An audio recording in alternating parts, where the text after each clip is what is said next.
ஜோதா, ஜோதா, இங்கு என்ன செய்கிறாய்? சமைத்துக் கொண்டிருக்கிறேன். பாட்டி எனக்கு சமைக்க வருமா என்று தெரிந்து கொள்ள ஆசைப்படுகிறார், அதனால்தான். மகாராணியார்கள் சமைப்பதே இல்லை.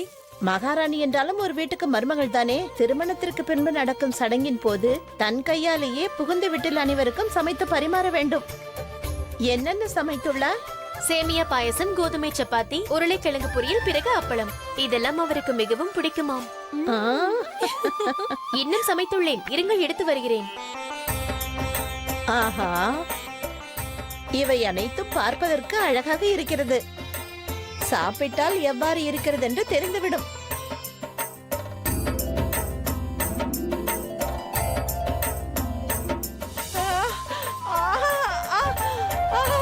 காரம் காரம், வாயெல்லாம் எரிகிறது. என்னாயிற்று பாட்டி? பாட்டி, இத்தனை காரமா? முதல் நாளே மாமியாரை அழ வைக்கப் போகிறாயா? ஆனால் பாட்டி, இந்த பொரியலை அவருக்கு பிடித்தது போல் செய்திருக்கிறேன். உங்களுக்காக இங்கு செய்து வைத்துள்ளேன். தாங்கள் தானே கூறினீர்கள் அவருக்கு பிடித்ததையும் பிடிக்காததையும் தெரிந்து வைத்துக் கொள் என்று. அதனால் தான் நான் இவ்வாறு செய்தேன். நல்ல விஷயம்தான். அவ்வாறென்றால் தாங்களே கூறுங்கள், ஜோதா இந்த போட்டியில் ஜெயித்தாளா இல்லையா? எனது ஜோதா மாமியார் வீட்டில் நல்ல பெயர் எடுப்பாள். கணவனுக்கு பிடித்தது பிடிக்காதது எல்லாவற்றையும் தெரிந்து கொள்வது மனைவியின் முதல் கடமையாகும். அப்படி என்றால் இந்த பாயசத்தை சாப்பிட்டு பாருங்கள்.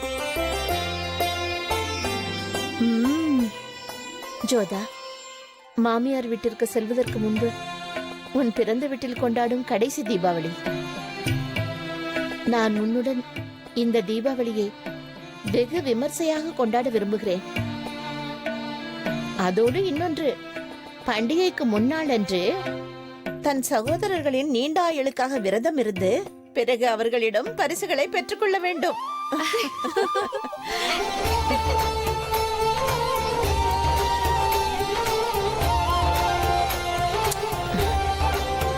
வா சிவானி.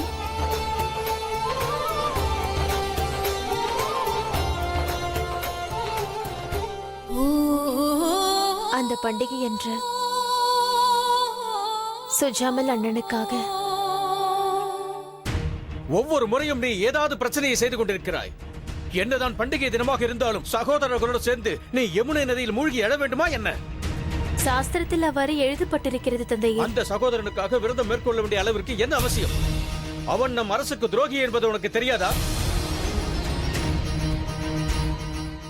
அன்று சபையில் அனைவருக்கு முன்பாக உன் அண்ணன் பகவான் தாஸின் கழுத்தில் வாளை வைத்தானவன். இது சுஜாமலுக்காக மட்டுமல்ல. ஜோதா இந்த விரதத்தை ராஜ் சிங், கங்கார் சிங், ஜெகநாத், பகவான் தாஸ் ஆகியோருக்காக செய்கிறாள்.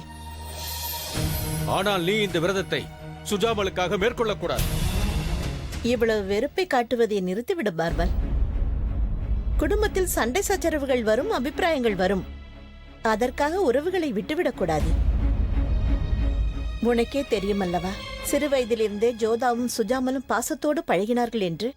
இவளின் திருமணத்திற்கு முன்பு இதுதான் கடைசி விரதம். அதன் பிறகு ஜோதா நம்மை கேட்க வேண்டிய அவசியமில்லை. திருமணத்திற்கு பிறகு ஆமீருக்கும் அவளுக்கும் சம்பந்தம் இருக்காது. பிடிவாதத்தை விட்டுவிடு. இந்த விரதம் இருக்க அனுமதி அளி. யமுனை நதி மதுராவின் எல்லையில் இருக்கிறது. அதனால் மதுராவிற்கு ஆக்ராவின் வழியாகத்தான் செல்ல வேண்டும். ஆக்ரா முகலாயர்களின் தலைநகரம். அதை பற்றி கவலைப்படுவதை தாங்கள் விடுங்கள் தந்தையே. நான், ஜெகர்நாத், கங்கார் சிங் மற்றும் பகவான் தாஸ் அண்ணன் இன்னும் சில சேனைகளை அழைத்துக் கொண்டு ஜோதாவுடன் செல்வோம்.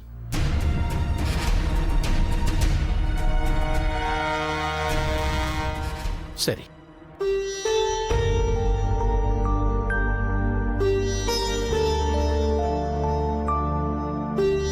இனி நீ இவ்வாறு அழக்கூடாது.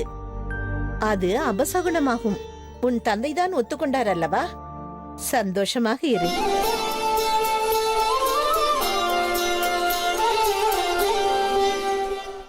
எதற்கு இவ்வளவு பிடிவாதம்? இவ்வளவு பாதுகாப்போடு யமுனா நதிக்கு ஏன் செல்ல வேண்டும்? சிவானி, ஏதோ முக்கியத்துவம் உள்ளதால் தான் ஜோதா இவ்வாறு செல்கிறாள். ஒவ்வொரு வருடமும் இந்த விரதத்தை கடைபிடிக்கிறாள் அல்லவா? எதற்காகவா? இது மிகவும் பழைய கதை. சூரிய தேவனின் புதல்வியின் பெயர் யமுனா, புதல்வரின் பெயர் யமராஜன். யமராஜன் எப்பொழுதும் தங்கையின் வீட்டிற்கு செல்ல மாட்டார். யமுனாவிற்கு இந்த விஷயம் சற்றும் பிடிக்கவில்லை. ஆனால் இவள் அண்ணன் வீட்டுக்கு சென்று வருவாள். ஒரு சமயம் வளர்பிறை கிருத்திகை நட்சத்திரம் அன்று யமராஜ் யமுனாவின் வீட்டிற்கு சென்றார். யமுனா மிகவும் மகிழ்ச்சி அடைந்தாள். சகோதரனையே அவள் மிகவும் உபசரித்தாள். அதற்கு அவர் மிகவும் மகிழ்ந்து, அண்ணன் சொல்கிறேன், உனக்கு என்ன வர வேண்டுமோ கேள் என்றார். யமுனா ராஜகுமாரரின் உயிரை காப்பாற்ற நினைத்தாள். அவள் என்ன வரம் கேட்டாள் தெரியுமா? இந்த நாளில் எந்த அண்ணன் தன் தங்கை வீட்டுக்கு சென்றாலும் தீர்க்காயுசுடன் இருக்க வாழ்த்துமாறு கேட்டுக்கொண்டாள். யமராஜன் யமுனாவிற்கு வாக்களித்தார். அதன்படி தீபாவளியின் மறுதினத்தை யமதியா என்று கூறுவார்கள். அந்த நாளில் யமராஜனுக்கு பூஜைகள் செய்யப்படும். அதன் பிறகு சகோதர சகோதரிகள் யமுனையில் குளிப்பார்கள். இப்பொழுது புரிந்ததா? புரிந்தது பாட்டி.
நீங்கள் இருவரும் இதை மறந்து விட்டீர்களா? இது முகலாயர்களின் ராஜ்யம்.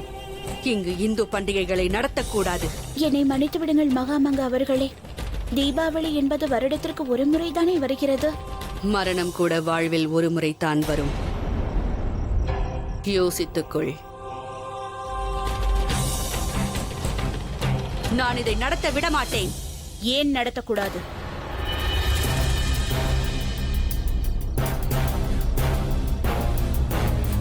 நாம் எப்படி ரம்ஜானையும் ஈதையும் கொண்டாடுகிறோமோ அப்படித்தான் இவர்களுக்கு தீபாவளியும் ஹோலி பண்டிகையும்.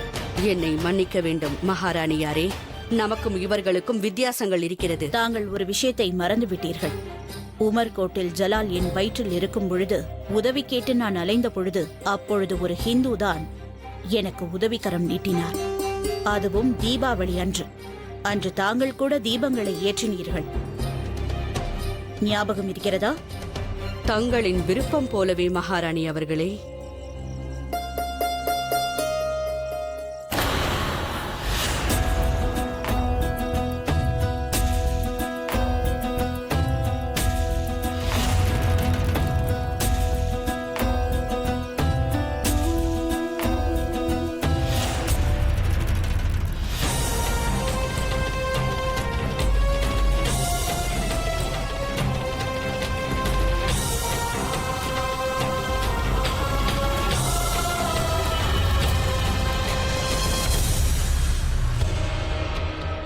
பாடுவதை ஏன் நிறுத்திவிட்டாய்?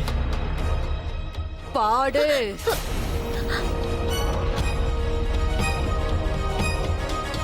சரியாகத்தான் சொன்னாய். தீபாவளி வருடத்திற்கு ஒரு முறைதான் வருகிறது. மகாராணியாரும் அவ்வாறுதான் ஒரு முறைதான் வருவார். தினமும் நான் வருவேன்.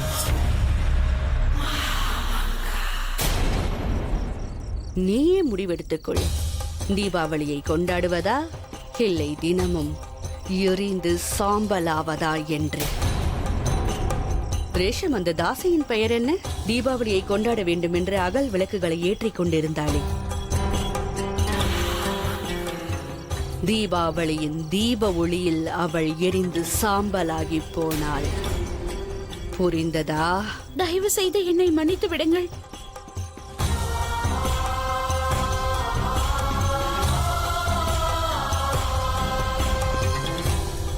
இந்த இடத்தை சுத்தம் செய்து புனிதப்படுத்துங்கள். நான் இங்குதான் தொழுகை புரிய போகிறேன்.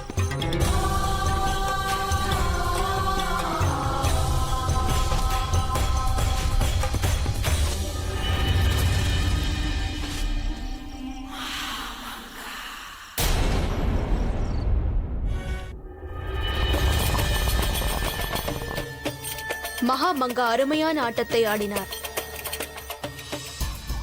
அவ்வளவு இழுத்தும் கூட புகை மட்டும் வரவில்லை. அவரை தீபாவளி கொண்டாட அனுமதிக்கவில்லை. உன்னால் புரிந்து கொள்ள முடிகிறதா ஹோர்ஷியா? சக்கரவர்த்தியாரால் அவருக்கு அதிகாரம் அதிகரித்துக் கொண்டே இருக்கிறது. ஆமாம், பெரியம்மா என்று கூப்பிடுவதால் பெரியம்மாவாகவே ஆகிவிட்டார். அவர் எவ்வளவு பெரிதானாலும் சரி, அவருக்கு ஒரு பலவீனம் இருக்கிறது. அதை யாம் மட்டுமே அறிவேன். அது என்ன? அவருடைய மகன் ஆதாம் கான்.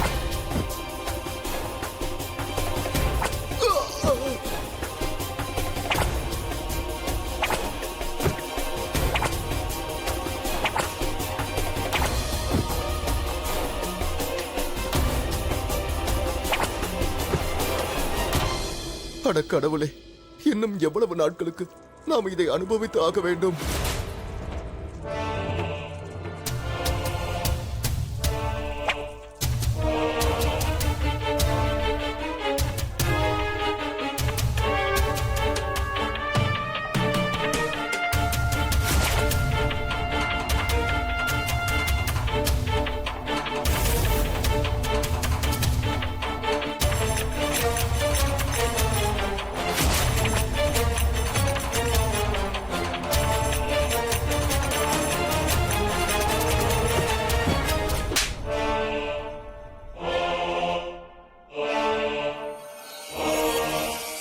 எவ்வாறு அடிக்க வேண்டும் என்றால் அதை நினைத்து வாழ்க்கை முழுவதும் இவர்கள் நடுங்க வேண்டும்.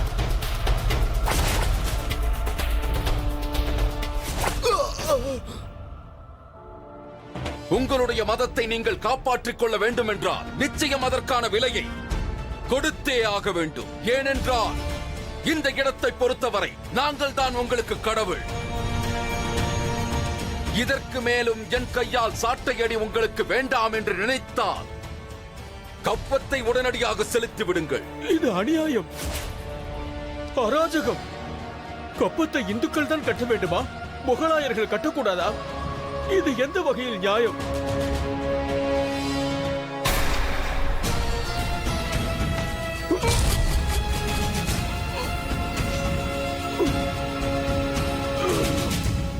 இது முகலாயர்களுக்கு நியாயம். கப்பம் வசூலிப்பது எங்களின் நியாயம். இது நியாயம் என்றால் நாங்கள் எவ்வளவு காலம் பொறுத்துக் கொள்ள வேண்டும்? இறக்கும் வரையில், சுவாசம் உனது உடலில் இருக்கும் வரையில், பிரயோஜனமே இல்லாத உன் உயிர் இவ்வாறு பேசிக்கொண்டே இருந்தால் உடனே சென்றுவிடும். பண்டிகையை நடத்த கப்பத்தை கட்டிவிடு. என் உயிரை எடுத்து விடு, அப்போதாவது எனக்கு விடுதலை கிடைக்கட்டும். உயிரை பறித்து பறித்து ஓய்ந்து விட்டேன். உன் உயிரை எடுப்பது கடினமா? சொல், இஸ்லாம் மதத்தை ஏற்றுக்கொள்வதாக சொல். பிறகு உனது உயிர் போய்விடும். நீ இந்துவாக இருக்க முடியாது. அதன் பிறகு கப்பம் கட்ட வேண்டிய அவசியமும் இல்லை. ஐயா, என் மீது கருணை காட்டுங்கள், என் மீது தயவு காட்டுங்கள். இன்று வரையில் நான் துளசி மாலையை தான் கோர்த்து வருகின்றேன். நான் இனியும் அதையே செய்து கொள்கிறேன். என்னை மன்னித்து விடுங்கள். எனில் நீ மதம் மாற தயாராக இல்லை. சரி, உனக்கு தண்டனை தருவதற்கு பதிலாக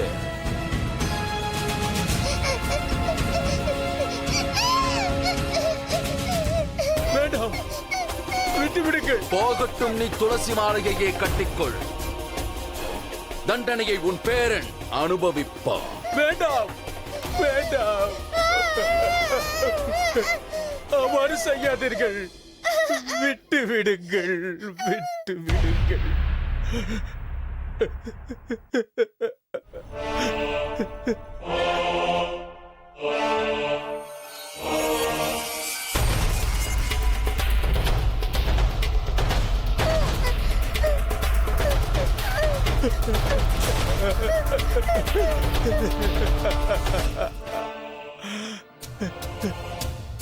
பார்த்தீர்களா அனைவரும்? உடனே முகலாயர்கள் ஆகிவிடுங்கள். அப்போது உங்களை இம்சிக்க மாட்டேன், சாட்டையால் அடிக்க மாட்டேன், உங்களிடம் கப்பம் வசூலிக்க மாட்டேன்.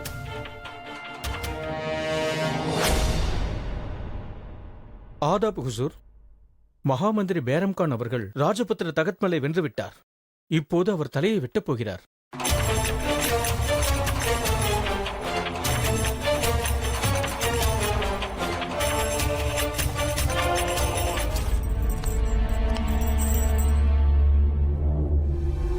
இன்று உன்னுடைய வாழ்வின் இறுதி நாளாகும் தகத்மல்.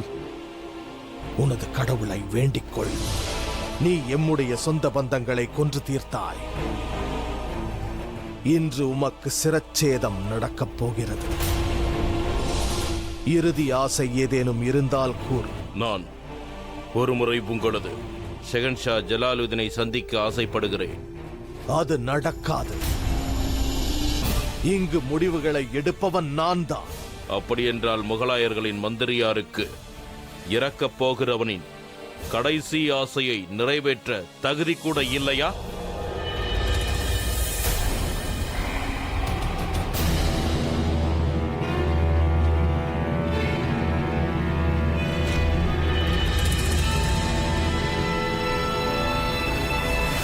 உனது நாவை அடக்கி பேசு. தங்களுடைய சக்கரவர்த்தி ஜலாலுதீன் அவர்கள் என்னை மன்னித்து விடுவார்கள் என்று தாங்கள் பயப்படுகிறீர்கள் அல்லவா? உனது இறுதி ஆசை உன் முன் நின்று கொண்டிருக்கிறது.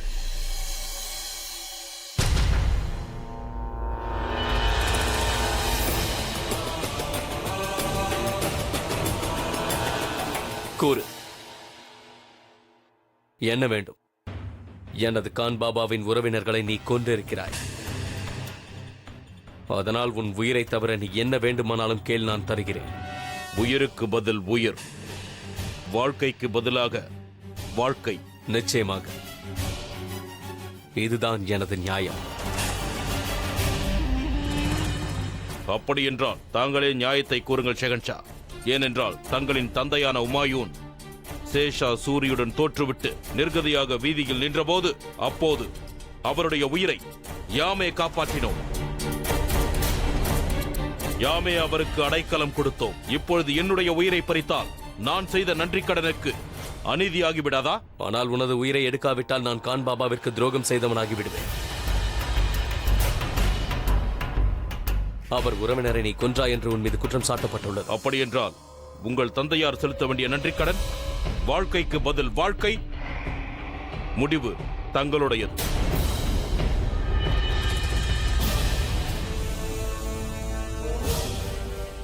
ஜலால், இந்த துரோகி ஏதேதோ பேசி தங்களை குழப்ப முயற்சித்துக் கொண்டிருக்கிறான். மரணத்திற்கு பதில் மரணம், வாழ்க்கைக்கு பதில் வாழ்க்கை. இவனை விட்டுவிடுங்கள். ஜலால், தாங்கள் என்ன கூறுகிறீர்கள்? அனைவரின் முன்பாக இவனது தலையை கொய்ய வேண்டும் என்று உத்தரவு விடுத்து விட்டேன். வேண்டாம் கான் பாபா. இவர் என் தந்தையான பாஷாவின் உயிரை காப்பாற்றியிருக்கிறார். ஒருவேளை இன்று நான் இவனை கொன்றுவிட்டால் என் தந்தை மீது எனக்கு கௌரவம் இல்லை என்று மக்கள் கூறுவார்கள்.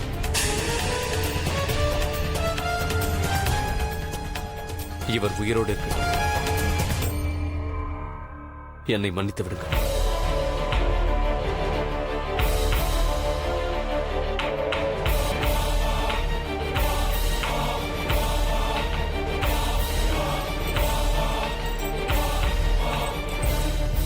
சக்கரவர்த்தியின் தந்தையாக இருக்க வேண்டும் என்ற உங்கள் கனவு நடக்கவில்லை அல்லவா? தந்தையாராக வேண்டும் என்றால் பாட்ஷாவாக இருந்திருக்க வேண்டும். ஒரு மந்திரி தந்தையாக முடியாது.